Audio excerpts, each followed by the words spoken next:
नमस्कार, स्वागत है आपका खास कार्यक्रम देश देशांतर में। मैं हूं आरफा खानम शेरवानी। हाल ही में विधानसभा चुनाव के नतीजों ने देश में बहुत कुछ बदला है, विचार, राजनीति और सामाजिक नजरिया भी। ये चुनाव एक खास मायने में महत्वपूर्ण रहे। राजनीति में युवाओं की भागीदारी, ऐसा लगा कि जिस तरह से के जन आंदोलन हुए और उससे युवाओं में जिस तरह की भागीदारी हुई, उससे अपनी सामाजिक जिम्मेदारी को पहले से बेहतर समझने लगे। अब केंद्र सरकार ने भी 2003 से लागू हुई राष्ट्रीय युवा नीति को बदलकर नए सिरे से तैयार की है नीति 2014 के लिए। जहां इस नीति में जो प्राथमिकताएं हैं उसमें 11 जो क्षेत्र हैं सुझाव के दिए गए हैं। इसमें शिक्षा है, दक्षता है, रोजगार, उद्यमशीलता, स्वास्थ्य है, स्वस्थ जीवन शैली, खेल, सामाजिक मूल्यों को बढ़ावा देना, राजनीति और शासन में उनकी भागीदारी, साथ ही सामाजिक न्याय भी शामिल है। और इस नीति के अंतर्गत 15 से 29 साल के देश के सभी जो नागरिक हैं वो आएंगे। 2011 की जनगणना के अनुसार कुल आबादी का जो 27.5% है, यानी कि 33 करोड़ माने जा रहे हैं युवा जो देश में फिलहाल, जिनको हम युवा कहते हैं। मंत्रियों ने कहा है कि भारत में दुनिया में सबसे जो अधिक जो युवा आबादी वाला देश है वो भारत है। जाहिर हम जानते हैं। इस कार्यक्रम में हम ये जानने की कोशिश करेंगे कि आखिर ये बात अलग है कि इसको एक बड़ा कैपिटल माना जा सकता है, एक बड़ी मजबूती कि भारत में युवाओं की इतनी बड़ी तादाद है जो दुनिया में सबसे ज्यादा है, लेकिन ये एक बड़ी चुनौती भी है कि आखिर उस युवा को कैसे संतुष्ट किया जाए सामाजिक तौर पर, नौकरी के एतबार से, और साथ ही राजनीतिक भागीदारी भी। ये सब कुछ हम समझने की कोशिश करेंगे अगले आधे घंटे के दौरान अपने खास मेहमानों के जरिए। मेरे साथ है राजीव त्यागी जो कि कांग्रेस पार्टी के लीडर हैं। इसके अलावा अमन सिन्हा स्पोक्स पर्सन है बीजेपी के, और वरिष्ठ पत्रकार सत्येंद्र रंजन भी मेरे साथ मौजूद होंगे। तीनों मेहमानों का बहुत बहुत स्वागत है। सबसे पहले मैं आपसे शुरुआत करना चाहती हूँ राजीव जी कि ये जो 10 साल पिछले गुजरे हैं, ऐसा माना गया है कि पिछले 5 सालों में युवाओं में हर तरह की बेचैनी बढ़ी है। काफी हद तक इस बात को भी श्रेय दिया जा रहा है कि जो ग्लोबलाइजेशन है उसके तहत जो भी कुछ दुनिया में होता है भारत भी उसको छू रहा है, और 5 सालों में पिछले सबसे ज्यादा असर महसूस किया गया इसका, चाहे हम अरब क्रांति की हम बात कर लें या दूसरी चीजों की। तो जब कांग्रेस पार्टी ने इसको ड्राफ्ट करने के बारे में सोचा तो क्या सबसे पहले उनके दिमाग में रहा? देखिए अफसा जी, जो आपने बात उठाई बहुत जायज़ बात है, इसमें कहीं कोई दो राय नहीं। लेकिन इसके लिए बेसिकली 2 चीज बहुत महत्वपूर्ण है जो मैं बताना चाहूंगा, और जो जिम्मेदार है बेसिकली जो अनरेस्ट है उसका एक सबसे बड़ा रीजन तो आपने बता दिया कि अरब स्प्रिंग हुई। अरब स्प्रिंग होने के बाद से जिस तरह से क्रूड के दाम बढ़ने शुरू हुए, उससे पूरे विश्व में महंगाई का दौर बढ़ता चला गया 2009 के बाद। दूसरी चीज जो है 2008 की जो मंदी आई पूरे विश्व में, और पूरे विश्व में जो इकोनॉमिक स्लो डाउन हुआ, उसकी वजह से जॉब क्रिएशन का एक प्रॉब्लम आने लगी सभी गवर्नमेंट्स को। और हिंदुस्तान जो कि उभरता हुआ देश है, बढ़ता हुआ देश है, अभी विकासशील से विकसित होने के बीच में है, तो ऐसे देश में निश्चित रूप से हमारे देश में इसकी वजह से दिक्कतें आई और एक अनरेस्ट यूथ में रहा। लेकिन मैं एक चीज और कहना चाहूंगा कि जिस तरह से युवाओं के प्रजातंत्र में पार्टिसिपेशन के लिए राजीव गांधी जी ने 18 साल के नौजवान को वोट का अधिकार दिया था। देखिए मेरा ये मानना है 3 चीज बहुत महत्वपूर्ण है किसी भी देश को ग्रो करने के लिए: शिक्षा, चिकित्सा और उसके यूथ का राजनीति में पार्टिसिपेशन। अगर राजनीति में पार्टिसिपेशन यूथ का होगा और वो साथ साथ करेक्टर बिल्डिंग वाली चीज अगर होगी उसमें, तो उससे निश्चित रूप से देश की दिशा भी ठीक होगी और दशा भी ठीक होगी। नहीं राजीव जी, ये बातें सुनने में तो बहुत अच्छी लग रही हैं, लेकिन क्या आप इस बात को मानेंगे, यहाँ इस बात को स्वीकार करेंगे कि देश की सबसे पुरानी पार्टी जो कि दरअसल आजादी की पार्टी भी रही, जो दरअसल एक मूवमेंट के जरिए शुरू हुई जिसमें युवाओं की बड़ी भागीदारी थी, वो इस दौर में 21वीं सदी में कहीं ना कहीं युवाओं की जो एस्पिरेशन है उसको, उसकी उनकी जो नब्ज है उस पर हाथ रखने में नाकाम हो रही है? देखिए इसमें मैं एक चीज विशेष रूप से कहना चाहूंगा, नौजवान हमेशा बदलाव का प्रतीक रहा है, क्रांति का प्रतीक रहा है।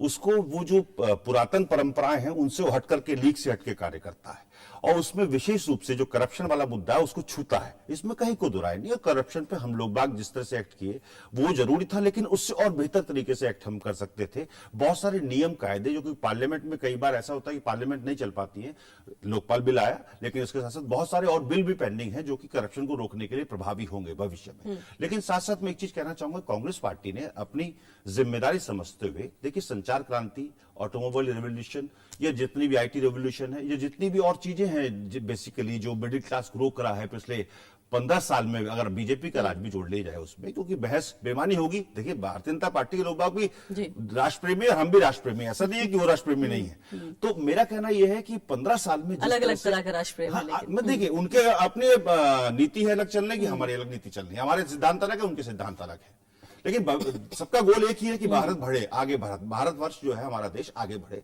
उसमें विशेष रूप से मैं कहना चाहूंगा कि हम लोगों ने जो नीतियां बनाई उससे निश्चित रूप से पिछले 15 साल में जो मिडिल क्लास कभी 7-8 करोड़ की जनसंख्या हुआ करती थी, आज वो 30 करोड़ है।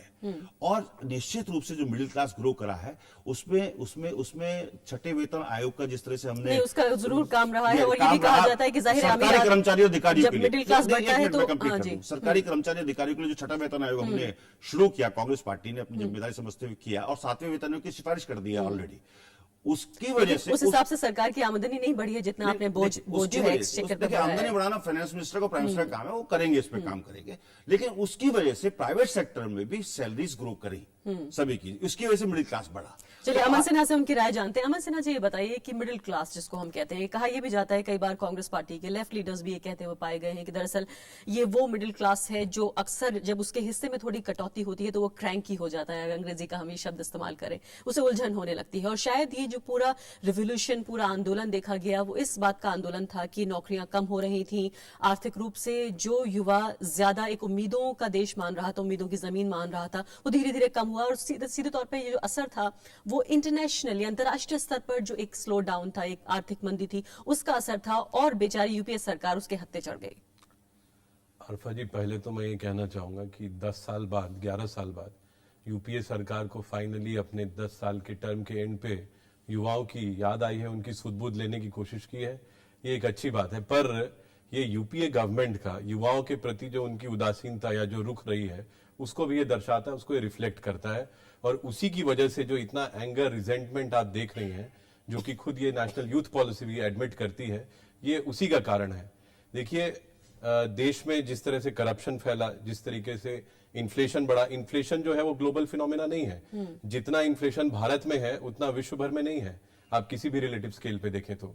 और आर्थिक मंदी है, आर्थिक मंदी है, रिसेशन हो सकता है, पर इन्फ्लेशन नहीं है। क्योंकि ये बहुत भारी गैप हो जाता है अरफा जी, कि मंदी जो है वो इतनी कम है और आपका इन्फ्लेशन जो है इतना ज्यादा है, और वो कंपाउंड हो जाता है, वो कंपाउंड हो जाता है उसका इफेक्ट। और इसी वजह से जनता जो है एकदम त्रस्त महसूस करती है। और इसी वजह से इतना जो रिजेंटमेंट, जो एंगर था जनता में, युवाओं में, वो उसी के कारण था। आज 2/3 जनता जो है पूरे भारत की वो युवा है और इन युवाओं की संख्या और बढ़ रही है। बल्कि 70% लोग तो 40 के नीचे हैं आज इस देश में। पर कोई भी स्ट्रक्चर्ड नीति युवाओं के प्रति ये सरकार पिछले 10-11 साल में नहीं ला पाई।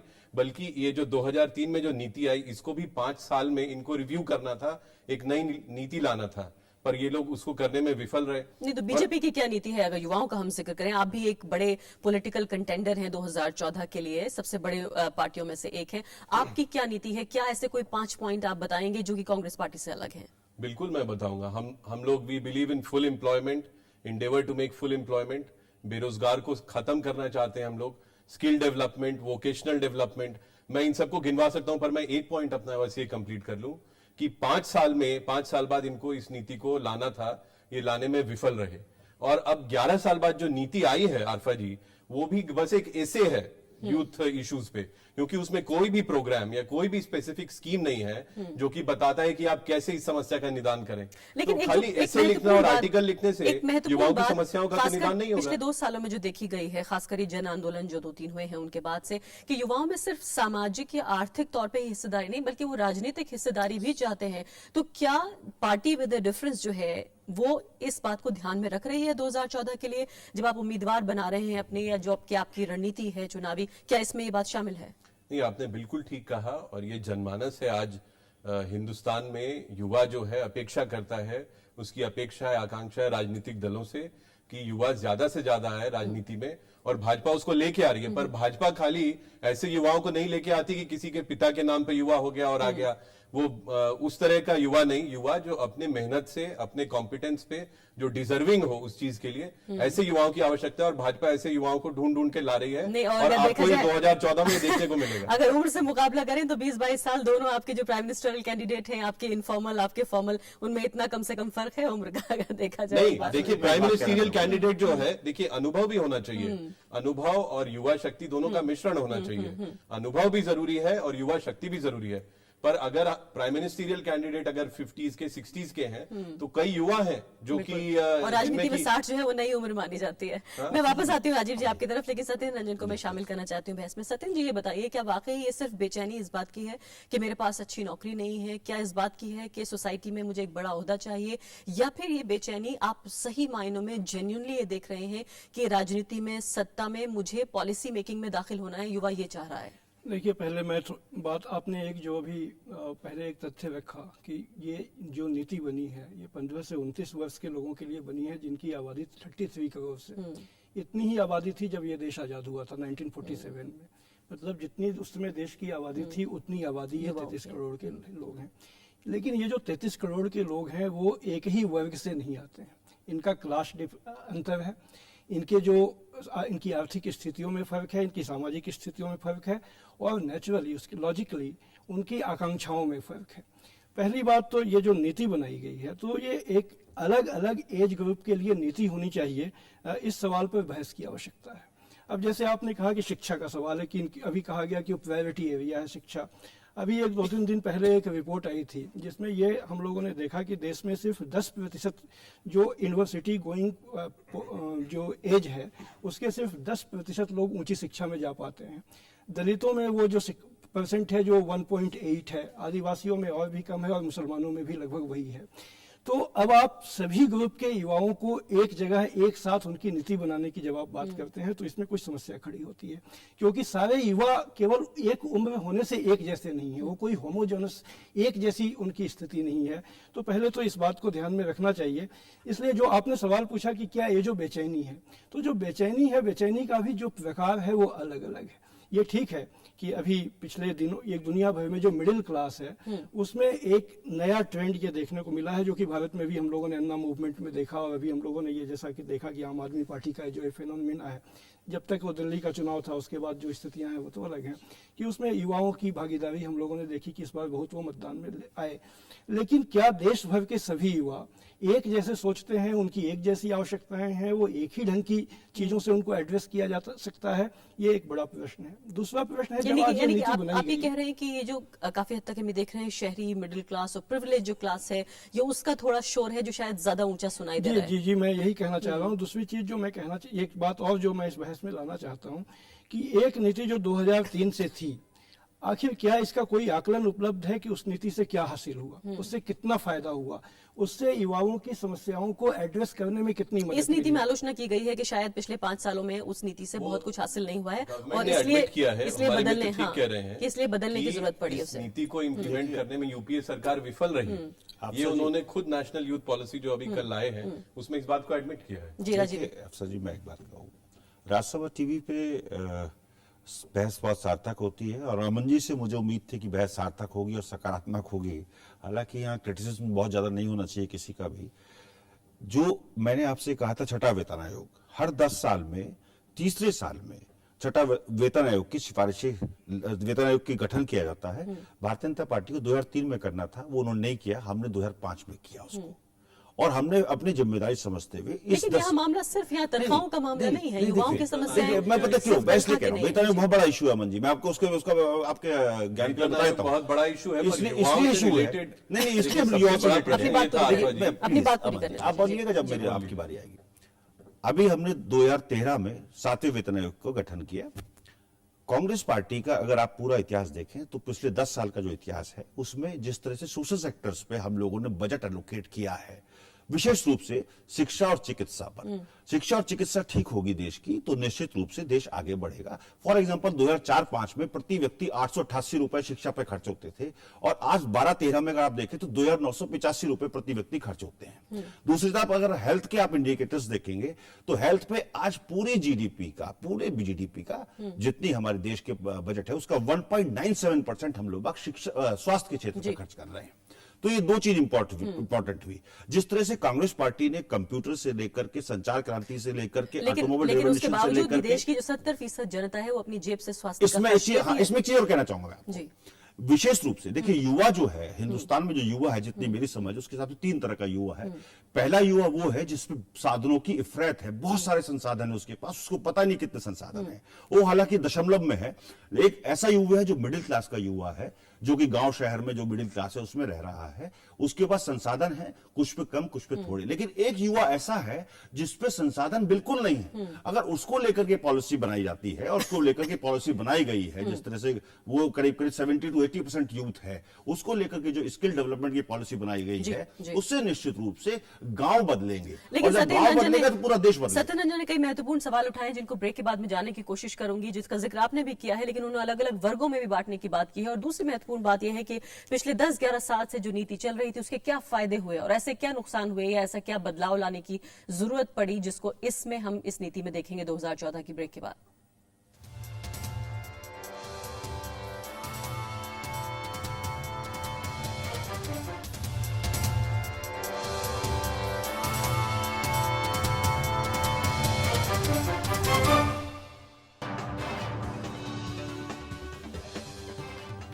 जी हाँ, तो देश में जो नई नीतियां बन रही हैं, ऐसा माना जा रहा है कि फिलहाल ये बदलाव का वक्त है, जिसे अंग्रेजी में चर्निंग भी कहते हैं, यानी कि चीजें ऊपर से नीचे और नीचे से ऊपर हो रही हैं। राजनीति बदल रही है, समाज बदल रहा है और नीतियां भी बदल रही हैं। एक नई पॉलिटिकल पार्टी आई है जिसने काफी कुछ बदलने की कोशिश की है और जिस रस्मी तरीके से, जिस ट्रेडिशनल तरीके से पॉलिटिक्स हुआ करती थी, उसको भी काफी हद तक ऐसा लगता है फिलहाल, कम से कम दिल्ली के चुनाव नतीजों के बाद, कि कुछ बदलाव की स्थितियां बन रही हैं। ऐसे में क्या जो दो बड़ी पॉलिटिकल पार्टीज हैं वो भी बदलने को तैयार हैं। फिलहाल केंद्र सरकार ने तो कम से कम 2014 की अपनी युवाओं की नीति बनाने की कोशिश की है और बताया हमें कि उसकी प्राथमिकताओं में क्या क्या शामिल है।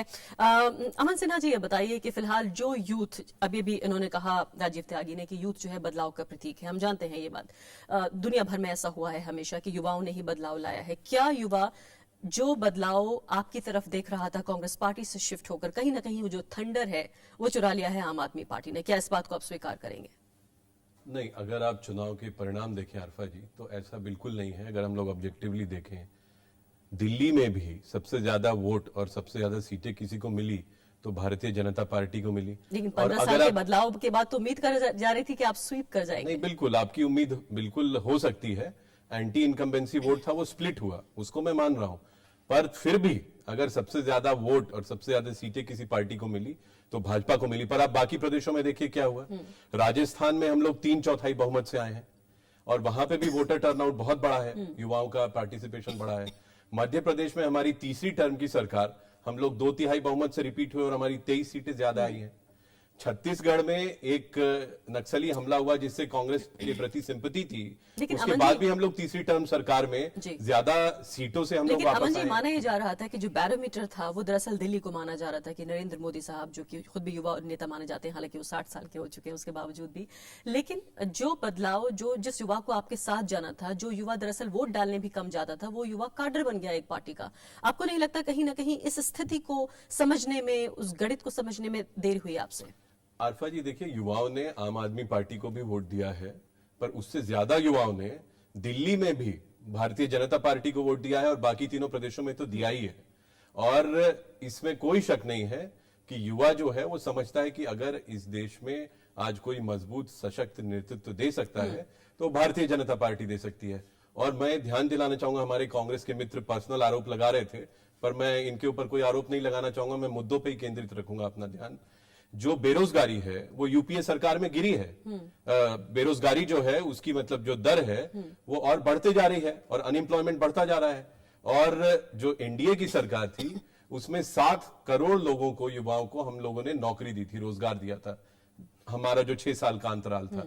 और आज की डेट में जब ये स्कीम्स आ रही हैं नई, मान लीजिए नेशनल यूथ पॉलिसी आ रही है, स्वागत है इसका, पर इसमें कोई आपके पास कोई स्कीम, कोई प्रोग्राम तो होना चाहिए। बस आपने एक एसे लिख दिया, एक आर्टिकल लिख दिया कि युवा शक्ति में क्या क्या होना चाहिए, क्या नहीं होना चाहिए, तो उससे तो कुछ लाभ नहीं हो रहा। और जो पैरामीटर्स भी जो हमारे मित्र ने बताए, चाहे वो शिक्षा का हो, चिकित्सा का हो या करप्शन का हो, उन सभी में अगर आप परिणाम देखें तो सरकार बुरी तरह से विफल हुई है।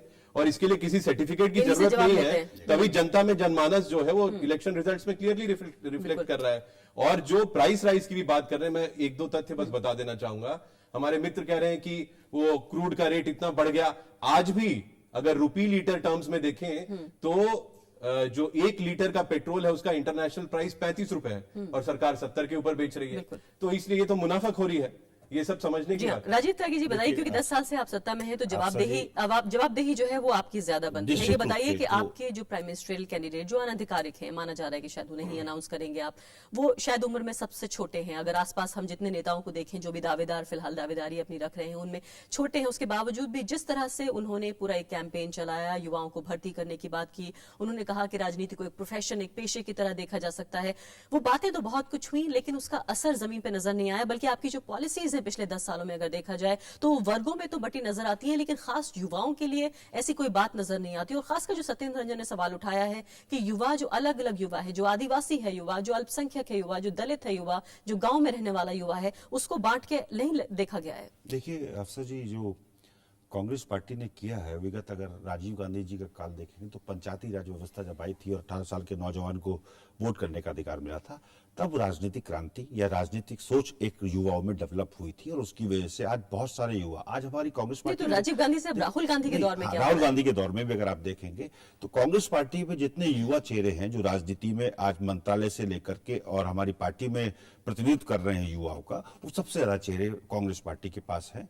और भारतीय जनता पार्टी के जो मित्र ने मुझे मेरे अभी कहा था कि यूपीए सरकार की जो विफलताएं हैं, मैं बता देना चाहूंगा 7 करोड़ अगर युवा रोजगार दिए होंगे तो मैं राजनीति छोड़ दूंगा और इसको कहना फिर कुर्ते पजामे को अपने अलगनी में टांग दूंगा। अगर 7 करोड़ रोजगार भारतीय जनता पार्टी में 6 साल में दे देखिए, आप राजनीति छोड़े या ना छोड़े तो आपका फैसला है।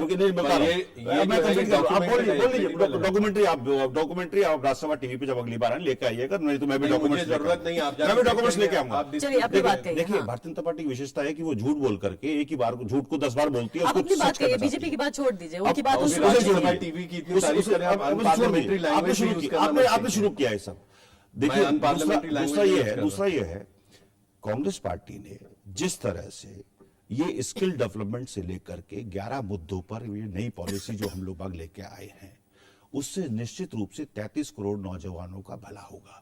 15 साल के यूथ को अगर आप चैनलाइज कर लेते हैं, 15 साल के यूथ को अगर आप रोजगार की तरफ लगा देते हैं, 15 साल के यूथ को अगर आप अच्छी शिक्षा की तरफ लगा देते चलिए हैं, राजीव जी, तो समय उससे मेरे पास थोड़ा सा कम है। हालांकि बढ़ेगा, कितने लोगों ने देश वोट बनेगा। दिया, कितने लोगों ने वोट दिया, ये आखिरी पैमाना नहीं है, ये बात सही। सत्येंद्र रंजन जी नहीं, बताइए कि बीजेपी एक लास्ट मेरे पास बिल्कुल समय मैं समाप्त लास्ट हो गया। सेंटेंस कह रहा हूं। दिल्ली में भी भारतीय जनता पार्टी का जो ग्राफ है वो पिछले चुनाव के मुकाबले 3% वोट इनका घटा है, चलिए, नंबर ठीक है, 1। उनके- और उनसे 98 में आपकी राजस्थान में 98 में चलिए, उस पर बहस राजस्थान में करेंगे। वही स्थिति बीजेपी की थी फिर जो आज बहस करेंगे, कांग्रेस की आज लेकिन इन चुनाव में चुनाव वोट मिलना आखिरी जो है वो और- पैमाना नहीं है। सत्येंद्र रंजन जी बताइए कि जन आंदोलनों ने जिस तरह से युवाओं के मन को टटोला, उनको अपने साथ लिया, आपको लगता है कि ये कहीं ना कहीं नाकामी है हमारे राजनीतिक दलों की कि वो उस तरह से नहीं ले पाए अपने साथ युवाओं को?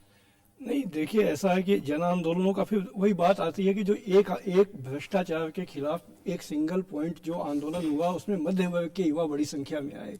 ये कोई पहला मौका नहीं है कि युवा है, युवा अलग अलग आंदोलनों में अलग अलग अपने मुद्दों पर आते हैं। जिन इलाकों में विस्थापन हुआ है वहाँ पर विस्थापन के खिलाफ जो लड़ाई लड़ी वो लोग भी युवा थे। दिक्कत यह है कि मीडिया का फोकस एक खास तरह के संघर्ष पर और खास तरह के लोगों पे ज़्यादा है, इसलिए वो चीज़ एक पार्टी जो 28 सीट जीत गई उसमें लगता है कि वो सारे देश को आज चला सकती है।